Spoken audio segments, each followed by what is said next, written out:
안녕하십니까, 알림이 황희두입니다. 시작하기에 앞서 봉하마을에 다녀온 소식을 간략하게 먼저 전해드리려고 합니다. 오늘은 깨어있는 시민 문화체험 전시관이 정식으로 개관한 날입니다. 노무현 전 대통령 양력생신에 맞춰 정식 개관한 건데요. 문재인 전 대통령, 김정숙 여사님, 권양숙 여사님, 그리고 정세균, 유시민, 한명숙, 이병환, 노무현 재단, 전현직 이사장 등 많은 분들이 참석했는데요. 오전에 사진으로도 공유드렸듯이 정말 보기만 해도 든든한 유시민 작가님, 많은 분들이 힐링했다는 반응을 보였습니다. 봉하마을에 가시면 꼭 한번 전시관에 가보시길 바라고요. 전시관 1층은 10개 전시실로 꾸며져 있고요. 어린 시절부터 학창시절, 그리고 인권 변호사, 국회의원 등으로 성장하는 과정들이 담겨 있고요. 이렇게 노란 바람개비도 나옵니다. 그리고 나가시기 전에 제가 어쩌다 지금 여기까지 왔는지 이런저런 변화 과정도 영상으로 담겨 있는데 시간 나시는 분들은 꼭 한번 보시길 바랍니다. 2층에는 가족쉼터, 기념품점,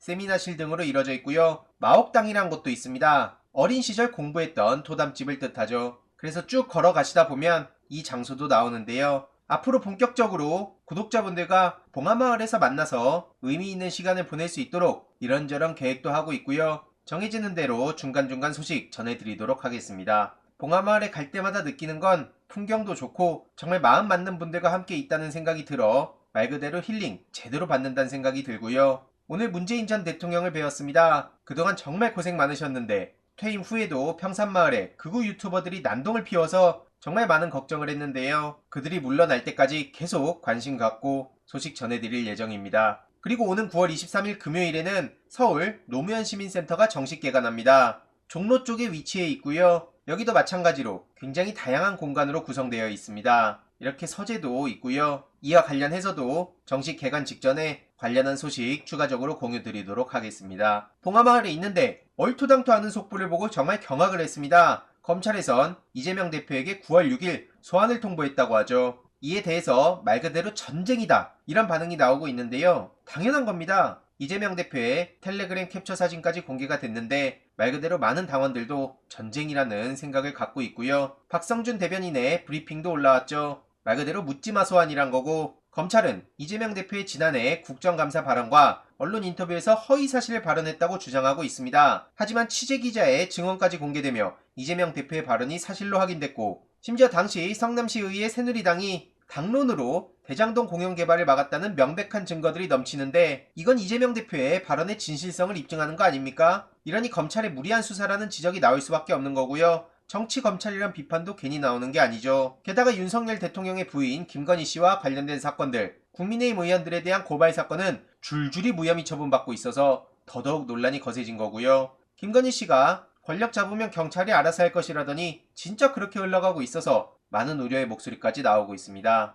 이에 많은 시민들도 검찰들 드디어 시작하는구나. 어디 이재명 대표의 털끝 하나 건드리기만 해봐라. 김건희 씨도 소환해라. 이런 반응들까지 계속해서 나오고 있고요. 말 그대로 검찰 공화국을 넘어 검찰 제국까지 가고 있기에 당연히 전쟁이 시작됐다고 보는 시민들이 많습니다. 김영민 의원 또한 김건희를 용감하게 소환하는 검찰을 보고 싶다. 반대 증거가 나온 이재명 대표를 소환하는 건 정치 보복이라고 목소리를 높였고요. 정청래 수석 최고위원 또한 국감장에서 협박이라 말했다고 허위사실 유포한다. 협박, 압박, 압력, 강요에 대한 단어 선택이고 주의 주장인데 이걸 허위사실로 처벌한 예가 어딨냐? 그러니 이건 명백한 정치보복이고 야당 탄압이다. 싸워서 이기자. 이렇게 당당하게 목소리를 내고 있네요.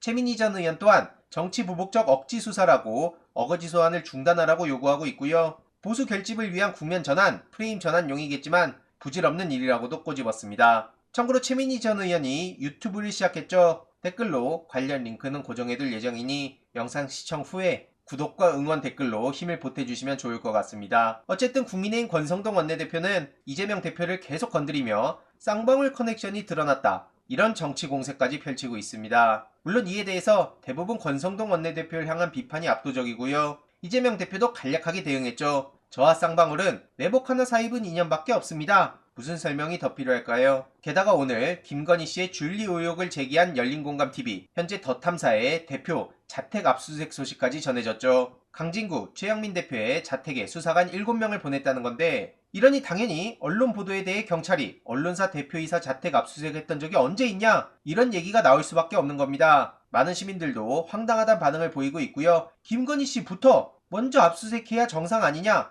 그게 순서가 아니냐는 거죠. 이외로도 오늘 오전 박은정 검사의 휴대폰 압수수색 소식까지 전해졌네요. 진짜 황당해서 뭐라 말이 안 나올 지경이고요. 윤석열 검찰총장 시절 찍어내기 감찰 의혹을 수사 중인 검찰이 박은정 당시 법무부 감찰 담당관의 휴대폰을 압수수색한 겁니다. 게다가 조만간 직접 소환할 것이라고도 전해졌는데요. 일부 통신 기록 등을 확보했다고 하죠. 오죽하면 한동훈처럼 똑같이 행동해달라, 비밀번호 절대 까지 마라, 정 보고 싶다고 하면 한동훈 거 먼저 풀라고 해라, 이런 얘기들이 나오고 있는데요. 그만큼 내로남불, 불공정의 끝판왕이란 생각밖에 안 듭니다. 추가적인 소식 계속 전해드리도록 하겠습니다. 이번 내용도 유익했다면 구독, 좋아요, 알림 설정, 멤버십 가입 정말 큰 힘이 된다는 점 말씀드리고 싶습니다. 이번 내용도 주위에 널리 공유 부탁드립니다.